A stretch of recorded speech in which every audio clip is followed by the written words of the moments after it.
11:50'dir. Ya biraz indi prosedurlarda da yubandıq. Amma özün də gecikdin. 12-də də sənin bir işin var idi. Necə olacaq? Heç nə. Ömrümdə birinci dəfə idi uşaqların üstünə buraxdım ki, o məsuliyyətli işi siz görürsünüz. Yəni iş həyatında Hə, düzdür, hər dəfə belə deyim, hər dəfə o söz deyirəm ki, təzəyəm bu temalardakı, yəni uşaqlarla, komanda ilə işləmək barəsində. Amma ki, hər dəfə də təzə bir məsuliyyət yükləyirəm. hamı təzə deyə. Bir dənə yaxşı söz var, deyir, valideynlərinizi çox da mühakimə eləməyin. Onlar da həyatında birinci dəfə valideyn olur. Hə. Yəni O sözü mən nəysə- həmişə kim ki danışır, məsəl üçün atam mən belə oldu, mənə qayğı gələm, anam belə elədi. Cavan oğlan O idi şeydə, yazır. hə, o qədər səhv eləyirik ki, sonra da özümüzdə düzəldirik onu. Onlarda da olur da, yəni. Vaxt keçdikcə onu anlayırıq da indi onların praktikasına Trenddə yaxınlaşınca. olan söz var, travma yaşadıblar. O bilsə də eləyərdi. Yəni ki, bizə evimizdən qırağa ən yaxın dostumuz yoxdur ki, düzdür. Yəni bilsə eləyərdi, yox. 100% mən razıyam İndi səndən. o başqa məsələ, amma bu tərəfdə də hə, mən təzəyəm. Yəni komanda ilə işləmək barədə bu yarım il zaddır. Məsəl üçün də belə deyim. Hə. Hər dəfə təzə məsuliyyət yükləyirəm. Onunla da belə görürəm ki, yəni çıxa bildikləri də var altından, çıxa bilmədikləri də problem deyil. Çalışdığını görürsən, bəs eləyir. Deməli bugünkü mövzumuzu qoyduq birlikdə iş həyatı. Mən də bilsən də biraz araşdırıram ki, nəsə belə maraqlı bir məlumat verim də. Deməli Robert Kiyosaki bir dəfə də nümunə gətirmişdim ondan. Gətirmirsən. Onun səhv etmirəmsə 21-ci əsrin biznesi kitabı var. O kitabda bölür iş həyatını, insanların iş həyatını 4 hissəyə. Daha doğrusu gəlir mənbələrini hansı işdən qazanırlar, bunu bölür 4 hissəyə. Özür dilərim mən. Ha, buyur. Bu da boş stəkanım da məndə. Bölür 4 hissəyə. Biznesdə hardan pul qazanırsan? Birinci hissə işçidir. İndi orada ingilis dili, employee falan belə başlıqlar verir. Mən Azərbaycanca tam şey eləyim. Birinci hissə işçi sinifdir. İkinci hissə self-employee, özünə işçi. Özünə işləyənlərdir. Deməli, hamısını birdən sayım. Üçüncü hissə biznesdən pul qazananlardır. Dördüncü hissə isə yatırım deyək, investisiyadan pul qazanan növ insanlardır. İndi bunun içində birja, kriptovalyuta və s. müasir şeylər. İndi o vaxtda kriptovalyuta məsələsi Forex var idi. aktual deyildi. Ha, Forex var idi məsəl üçün. Bu 4 növ var və mən özümdə fikirləşdim bunu oxuyan kimi ki, mən hansındayım? Gördüm məndə biraz qarışıqdır vəziyyət. 5-də. Son sən Yox, 5-də deyiləm, amma məndə qarışıqdır. Səndə nədir məsələ? Sən konkret addım gəlmisən. Birinci addımın təbii ki, işçi kateqoriya olub. İndi hal-hazırda ikinci addımdan üçüncü addıma keçid dövründəsən. Bu günləri sənə üçüncü addıma keçmək münasibətilə təbrik edirəm. Da, belə deyirsən də. Aha. Həm də ofisantlığından gəlirsən də. Yox, ofisantlıq məsələsi deyil. Deməli orada bax birinci hissə nə dedim, işçidir. Yəni sən gedirsən, Nihatın məsəl üçün bir dənə dizayn studiyası olur. Gəlirsən ki, salam əleykum, mən dizaynı bitirmişəm, mənə işə götürürsən, hə, hop, xeyirli olsun, işçi oldun. RT qrup. Hə, RT qrupda Toğrul Ustanoğlu. Aha, onun ilk olaraq başladın işçi, düzdür? Sonra gəldin bir həyat yolu, oradan digər iş yerlərinə falan. Bir yerdən sonra fikirləşdin ki, mənim öz biznesim qurulmalıdır.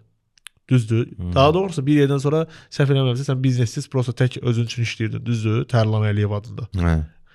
Tərlan Əliyev kimi və ondan sonraki biznesə başladığın dövr belə, biznes dövrün deyilsən bu arada. Əgər biznesin içində sən işləyirsənsə, məsəl üçün mənim gül salonum var. Məsəl üçün deyəndə mənim gül salonum var və mən orada gül yığıramsa, nə bilim, müştəri qəbul edirəmsə və yaxud gül alışı ilə məşğulamsa, yəni hansısa bir effort sərf edirəmsə, bu biznes tərəfində deyilsən, o üçüncüdə deyilsən, sən elə ikincidəsən. Öz işçinsən, özüvə işləyirsən. Yəni sən də Tərlan Əliyev adı altında işləyəndə, Bucaq adı altında işləyəndə də sən işləyirdin özüvə və bu günləri dediyin kimi uşaqlara tapşırdın ilk dəfə. Elə bil ki sən 2-dən 3-ə keçidə şey elədin də, elə bil ki onun startını verdin ki, mən 3-ə keçirəm, xeyirli olsun.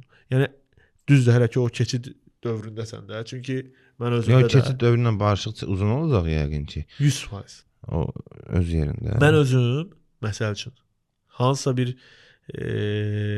doğrudan da heç bir fəaliyyət görmədən maksimum bunun montajlarını elədiyim şey olur, vaxt ona həsr edirəm. Gedirəm evdə belə otururam. Yəni mümkün qədər indi kitaba falan özümü istiqamətləndirmək istəyirəm, amma scroll zat, amma nəyə görə edirəm bunu? Mən bu işin içindən çıxmaq istəyirəm.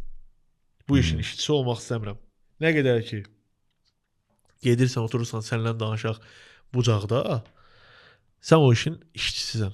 İstər istəməz işdə, yəni sənin qurduğun sistem işləməlidir də. Yəni o sistemin bir tərkib hissəsində sən varsansa, nə qədər ki, deməli sistemdə bir şey yoxdur. Arxain deyilsən sistemə. Deməli sistem şəxsdən asılıdır.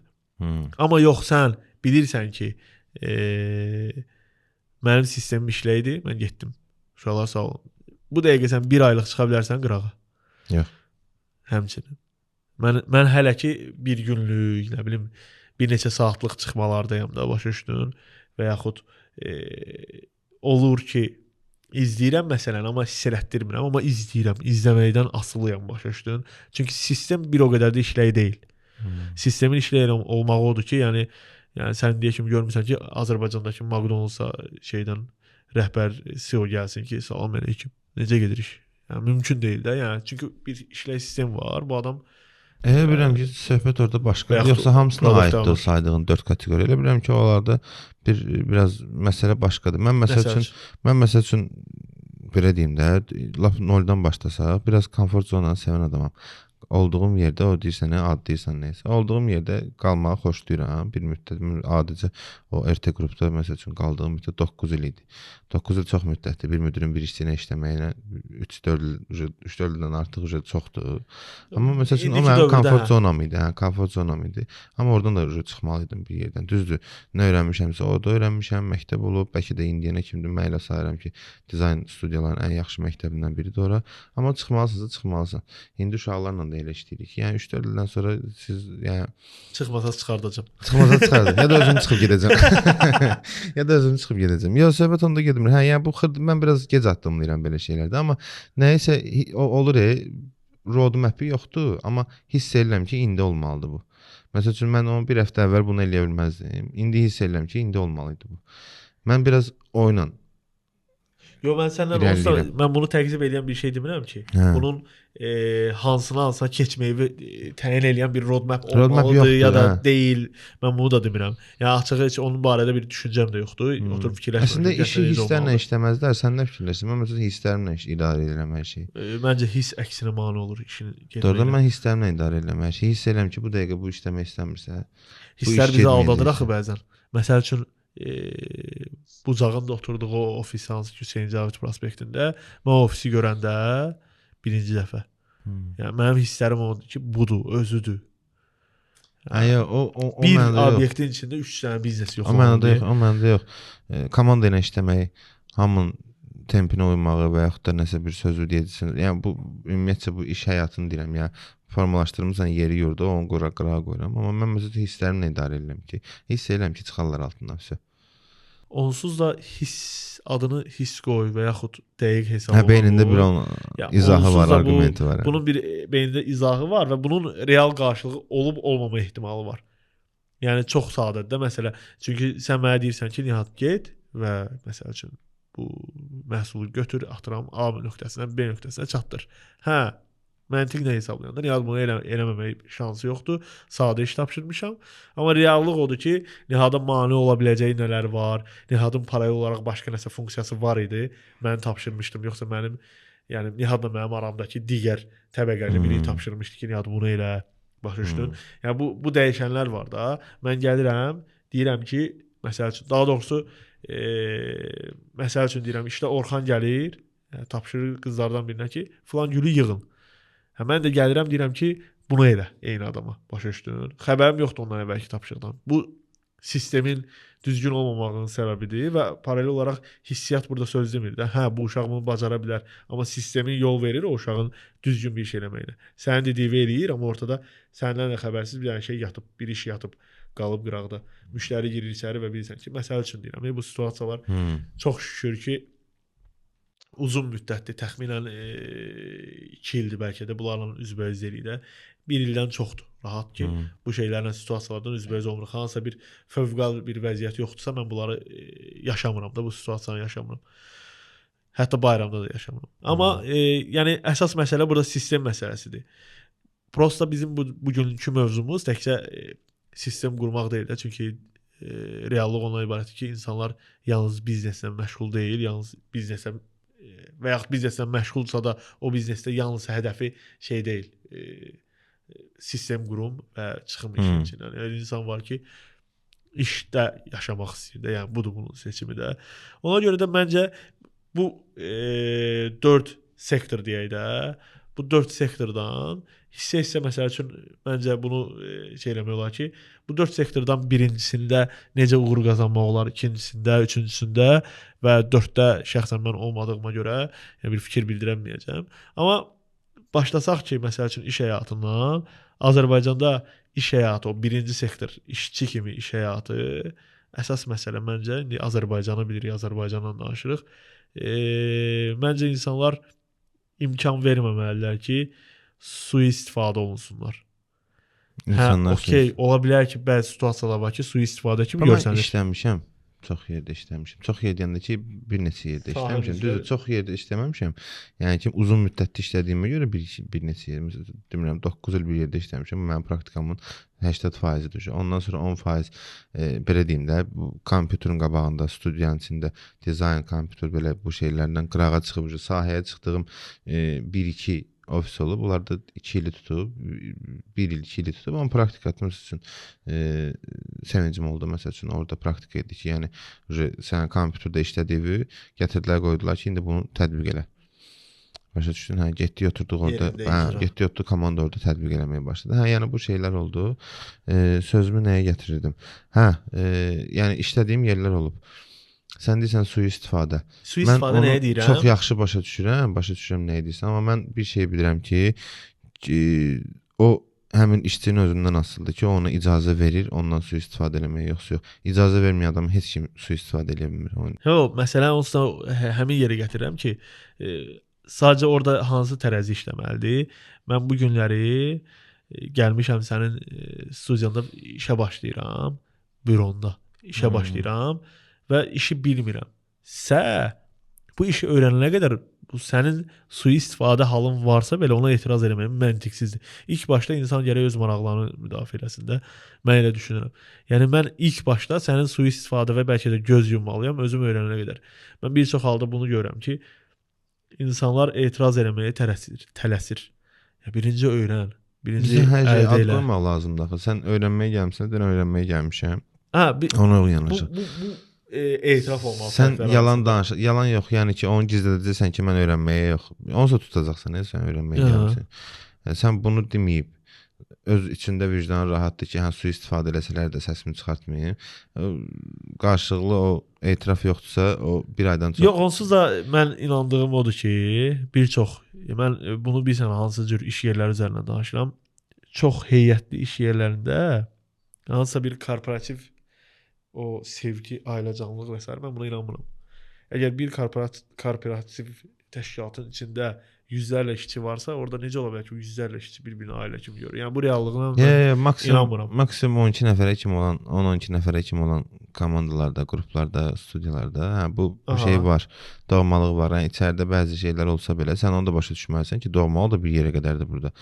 Okey, mən uzanmışam, müdür gəlib üstümü örtür, amma səhərsi gün nəsə bir söz olsa deyə bilir də. Yəni evimdə deyə bilmirlərsə, doğmalı ailə, yəni bu şeyi keçə bilirlərsə, burada deyəcəklər, yəni ki, mən orada düzdür. 9 il ərzində bəlkə də 9 dəfə saat 9-da getmişəm işə, amma özüm də bilmişəm ki, saat 11-də 12-də gedirəmsə işə, axşam saat 12-də çıxacam işdən. İndi bu iş növünə görə dəyişir. Mən ona razıyam. Bizim işə də, bizim işdə də düzdür, indi başa düşürəm. Toğul müəllim ki, bəs nəyə görə bunu deyirdi? Səhər çünki özü gecə işləyir. Səhər axı uşaqlar, yəni uşaqların üstünə bir məsuliyyət yüklüyüb də. O gözləyir ki, səhər 9-da ofisdə adam olsun ki, işə görə kimsə yığanda, hansısa sifariş yığanda, bu özü gecə işləyib, özü Aha. yatanda uşaqlar onu pakrot etsin. Onunla bəyədim, mən də yatıram evdə. Yəni başıma gəlib və yığıb mən hardasan deyirəm, gəlirəm tormuram, çatıram. Şey hardasan, gəlirəm gəncliyim onun yanındayam, taksidəyəm deyir, düş aşağıdayam, maşındayam, evimizin yanında düş gedir. Hə, düşürəm. Yəni ki bu şeylərdə yaşamışıq. Yəni o tərəfdən qardaşlıq eləyib biz həmişə. Yəni bu doğmalıq var, amma ki belə bir çıxmasın eşitdə onu.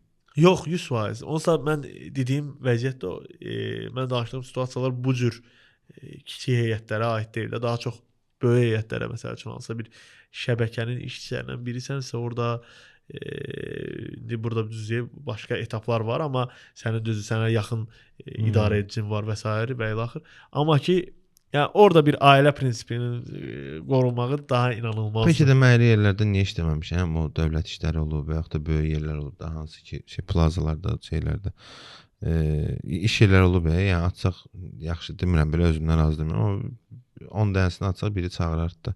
Elə ona görə də getməmişəm ora bəlkə.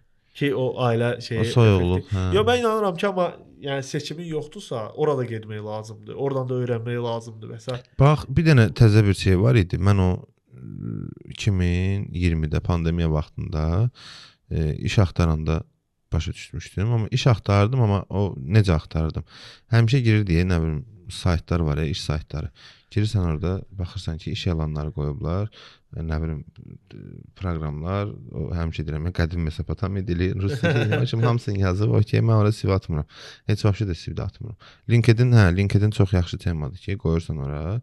Amma təzə o modern o HR-ların iş axtarma sistemi ən xoşuma gələn o idi. Adicə indi bizə də bir də görsən dizayn işi düşür. Məsəl üçün HR-a söz deyilib, HR deyirəm, yəni aidiyyatlı adama söz deyilib ki, məsəl üçün bu sahəyə uyğun bir işçi tapmaq lazımdır. Da yazmır, işçi axtarılır. 1000 dənə CV gəlir, oturub bir araşdırır.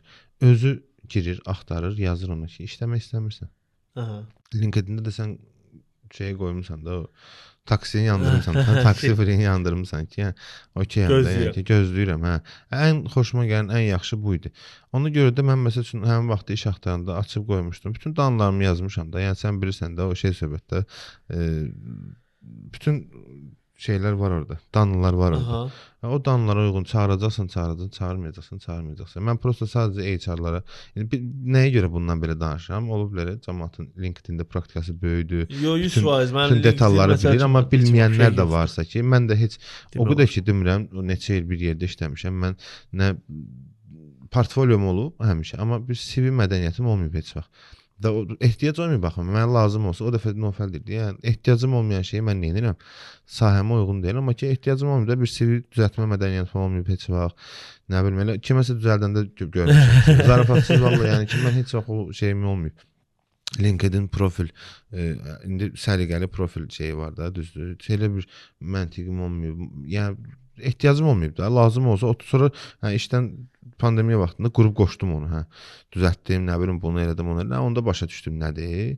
Və o xoşuma gəldi ki, sən oturursan orada, sən kimə lazımsan o axtarır səni. Yoxsa gedib özü soxuşdurmursan da, dizaynerəm. Başqa bir yerdə də gedib məsələn CV atırsan ki, mən bəlkə lazım olaram burada. Deyil də, yəni. 100% o enerji fonsda o dərəcədə bölənmərsə mən inandığım odur ki, yəni gərək bir istiqamətə axıdasan. Belə bir çıxmasın, o qədər inanıram ki, düzdür. Lap olur ki, hər bir vəziyyətə düşür də insanda. Yəni ki, ola bilərdi ki, elə bir yerdən zəng gələrdi, dediyim kimi də böyük o korporativlərdən gedərdim, amma bazardığım qədər ikinci seçimi də gözləyərdim ki, görüm balaca bir yerdən, yəni də belə daha belə uyutlu bir yerdən. Bildim, yəni getməməyivə sevinirsən, belə deyək, seçim olaraq, yol olaraq bu dəqiqə. Hə, 100%. Yox, mən onsuz da belə deyim də, bunu tövsiyə xarakterli deyirdim ki, əslində o yeni işə başlayan insanlar təkcə oradan qazandığı gəlirə, itirdiyi vaxtda və s. Baxmalıdır sözsüz. Baxarkən onun müqabilinə baxmalı ki, onun müqabilində mən nə qazanıram, nə verirəm, nə alıram məsələsi var da. Yəni əgər mən böyük bir təcrübə alıramsa, yəni bunun qarşılığında az maaş almağım və yaxud çox vaxt sərf eləməyim bəlkə də məqbuldur da, qəbul olunandır. Yəni düzdür, insanların hədəfləri də bu mövzuda şeydir, başlıca səbəblərdən biridir. Yəni mənim hədəfim yoxdursa, yəni hansısa bir praktika qazanmağım yəni mənim üçün motivasiya vermir də. Amma yəni əgər iş həyatında uğur qazanmaq istəyirsə bir insan, ya burada təzə başlayan biri praktikaya əhəmiyyət verməlidir ki, ondan sonra bu insana sən dediyin məsələ ki, hansı ki HR axtarır bu insanı, bir növ bu özünə işləməyin qapısının açılmağıdır da artıq. Yəni bu artıq kimlənsə istəmir işi. Kimsə bunu işə dəvət eləyir də. Yəni bu həddəsənsə artıq sən ümumiyyətlə özünə işləməyə başlaya bilərsən. Düzdür, sahə var. Sahə var ki, satış işi ilə məşğuldur. Bu adam istər-istəməz kiməsə işləməlidir də. Yəni düzdür. Təbii ki, özü seçim eləyə bilər və öz biznesinə başlaya bilər, amma yəni daha çox hansısa bir ixtisas sahibləri, sənət sahibləri, məsəl üçün dizayner və yaxud buxalter, təkcə o yox, həkimlik və s. və axır, məsəl üçün diş həkimləri var ki, ayrıca gedir özlərinə bir kabinet götürür, orada işləyir və s. Yəni bu cür həddə gəlib çıxmaq məncə hədəflənməlidir ilk növbədə ki, yəni mən axtardım. Mən axtarmayım. Ondan sonra ümumiyyətlə düzgün yolu bu 4 dənə kateqoriyanın sinifin hansından başlayırsan başla, sonun yekunda investisiyada bitməyini yəni düzgün görürəm. Yəni sən o qədər hazır olmalısan ki, sonda yəni investisiya ilə məşğul olasan və oradan gəliri qazanasan və vaxtını artıq özünə həsr edə bilərsən. Yəni bunu nə qədər tez edə bilirsən, o qədər yaxşıdır. Bir hissədə mən özümü arada gecikmiş kimi hiss edirəm ki, artıq yaş keçir 30-u və mən hələ də işləyirəm, hələ də işdən çıxmaq prosedurunun içindəyəm, başa düşdün? Yəni o proseduru tamamlamalıyam ki, məncə artıq mən bilim ki, mən biznes sahibiyəm.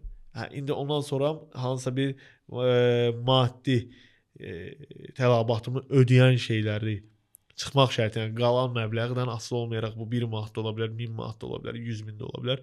Yəni bunu artıq investisiyasını düzgün planlaşdıra bilim. Məsələn, o gün sözü kəsirəm. İşdən kayf alanda pul da yaxşı qazanırsan. O günləri bizdə komanda xanım var, Nilüfər. O salam. Yaxşı sözdür ki, nə idi deyə, ay Allah. Bu şimdi belə deyim də sənə, dizayneri, amma dizaynda da, interior dizaynda bir neçə dənə stil var. Düzdür? Atıram, modern var, mid-century var, skandinav var, nə bilim, art deco var, neoklasika var. Amma trenddə olan 3-4 dənə var da. Modern, neoklasika, məsəl üçün də, bir də biraz traditional da. Klassikada traditional olansa tam da yox, qarşı. Okey, mən pas. Hər ölkəyə görə dəyişir əslində. Aralı dəniz, Srednizemnomorski stil var, nə bilim, angliski klassika var. Nəsə də sözüm onu deyil. Nilüfər yaxşı sözdür ki, dedi, məsəl üçün, mən atıram da, belə deyim, Japandi stilini qəşəng işləyirəm. Mən istəyirəm ki, İmünüşdə Japandi də işləyim. Mənə də zəng eləyən, ancaq Japandiyə görə zəng eləsin. İddialıdır. İddialı söhbət nədir? Söhbət nəyə gedir? Japandiyaya yaxın stillər var da, skandinav var, nə bilim, skandinav deməyim. Bu Japani düz başa düşmürəm, Yapon. Japandi var, minimalizm modernə yaxında, prosta onun içində biraz daha şərq detalları var da, şərq detalları var, məsələn, şərq ornamentləri var. Nəsə də yəni belə biraz yaxın ona yaxın stillər var. Sənə yəni belə deyim də bir qruplara bölsək, klassikanı bir qrupa, moderni bir qrupa, bu traditionallarda bir qrupa bölsək. Yəni heç olmasa qrupa görə sənə zəng eləsinlər, başa düşdün?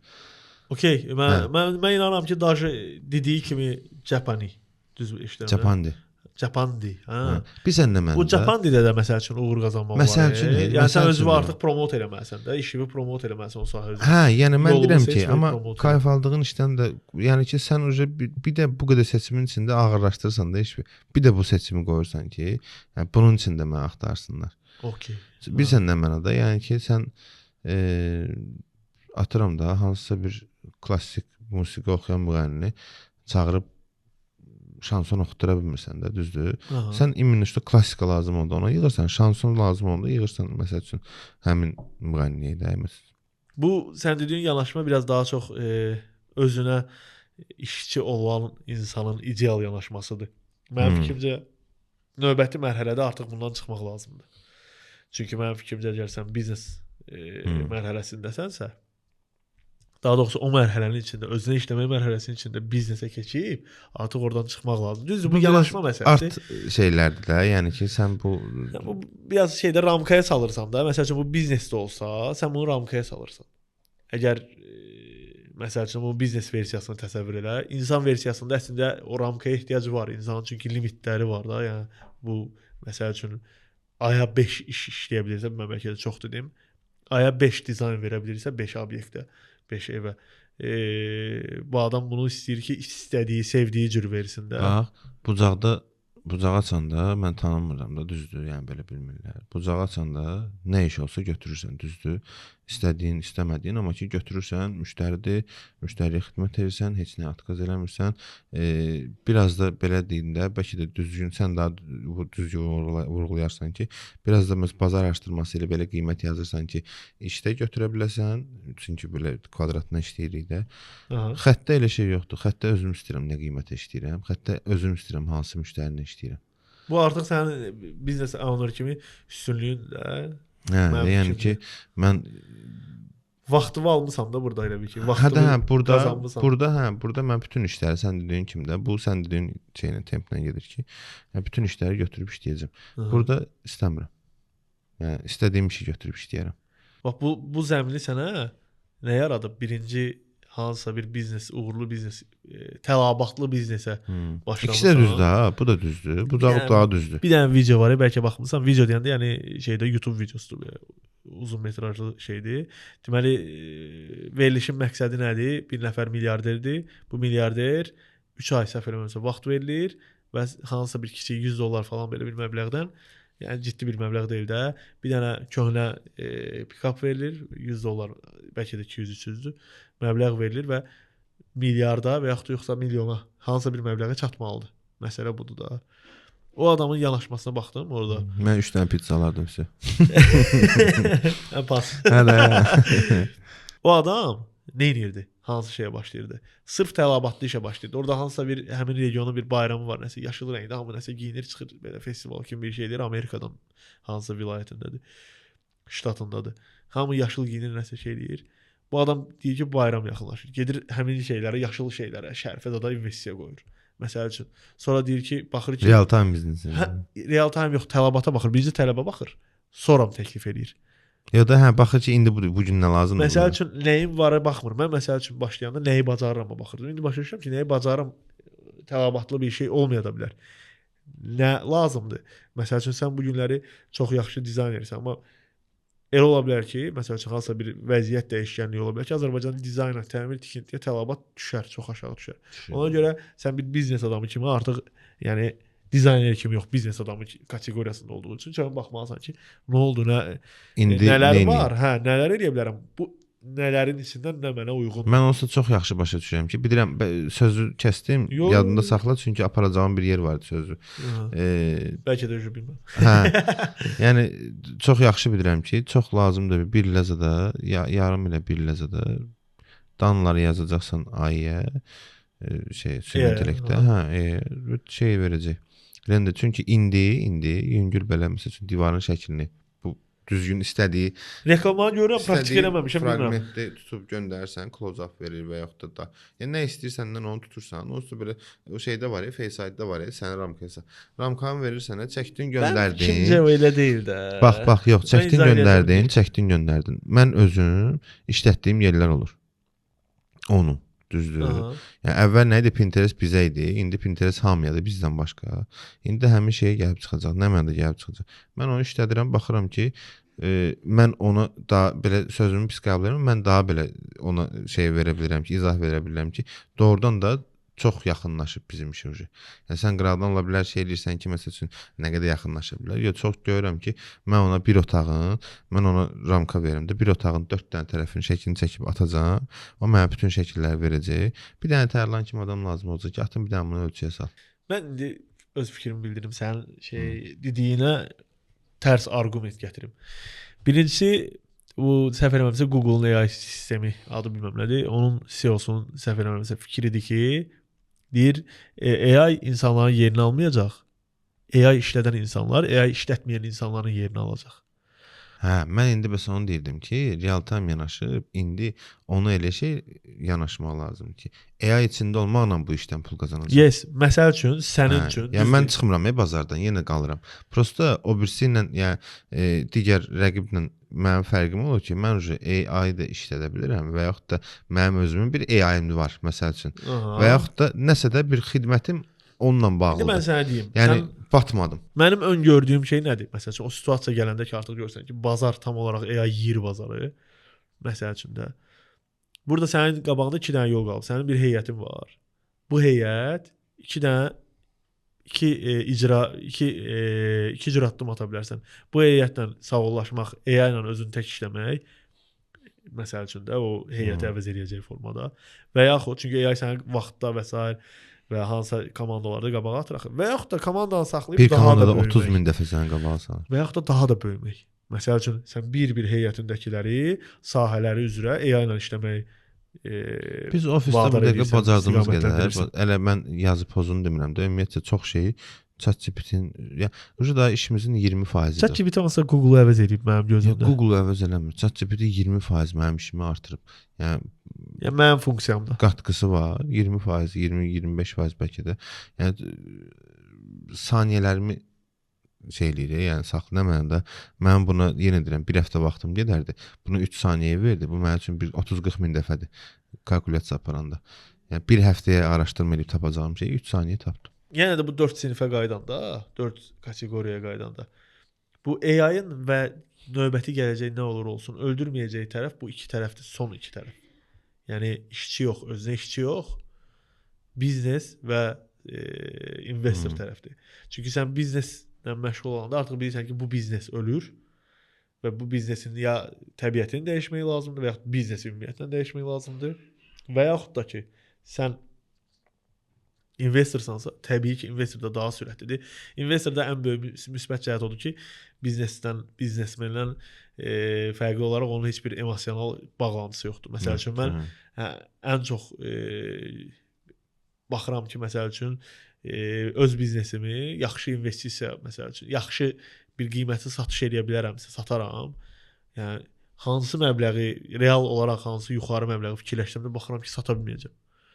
Gəlsin bu dəqiqə Tərlan əlində pulla, o böyük məbləğlə hansı ki, onun ora kimi yeri var, onu qoysun qabağıma, baxıram ki, qəbul eləməyəcəm. Hansısa bir fövqəladə vəziyyətə düşməsəm, çətin bir hissi izah edə bilmərəm mən, amma ki, çox maraqlıdır. Elə bir ki, yəni adam şey deyənmir də, yəni çox çətindir. Amma investor ona görə əslində biznesdən məncə investora keçmək mərhələsi çox çətindir. Artıq orada bəzi hisslərin üstünə xərc çəkməlisən ki, yəni əsas rola artıq tam olaraq özünü qoymalısan. O halda sən artıq investor ola bilərsən məncə. Yəni düz heç bir praktikam yoxdur, amma belə təsəvvür edirəm də. Ayaq yanaşmaq lazımdır da, gəmi batanda da bunu hiss eləməlisən. Yes. Bu arada indi onu da istəyirəm yoxlayım. Bu kriptovalyuta və s. məsələsində yüngül məbləğlərlə investisiya məsələsində istəyirəm yoxlayım ki, ən azından bunun gəliri olmasa da praktikası olsun. Necə bir şey olduğunu başa düşüm. Belə bir şey deyim. O dəfə harasa geldi. Mən o qədər qorxuram o şeylərdən. Nə mən də qorxuram. Çünki o temalarda vizyonum yoxdur da. Yəni bilmirəm mən. Mustafa deyir ki, sən deyir hər sahədə uduzmağı öyrədəcəm deyir. Mən ora girsəm batıraram da yəni ki. Nə mənada xırda uduzub qaçaram, söz yox. Amma o qədər ki, yəni düz gəlmir də mənim həyat tərzimdən, iş tərzimdən ki, yəni bir də ona başqa. Məncə yox, çox maraqlanmamısan ona görə sənə elə gəlir. Çünki o da bir sahədir. Orada da hər bir insana uyğun tərəfləri var da. Bunun nə bilim trading tərəfdən baxırsansa short trading var, nə bunun uzun. Bilirsən mən nəyinsə papkasını dəyişə bilmirəm. Elə bilirəm ki, azartdırsa azartdır. Buna bir iş kimi baxa bilmirəm ona. Yox, mən ümumiyyətlə insanlar var ki, hansısa sahədə xasiyyəti, məsəl üçün mənim oyundan çıxa bilməmə xasiyyətim var mənim də.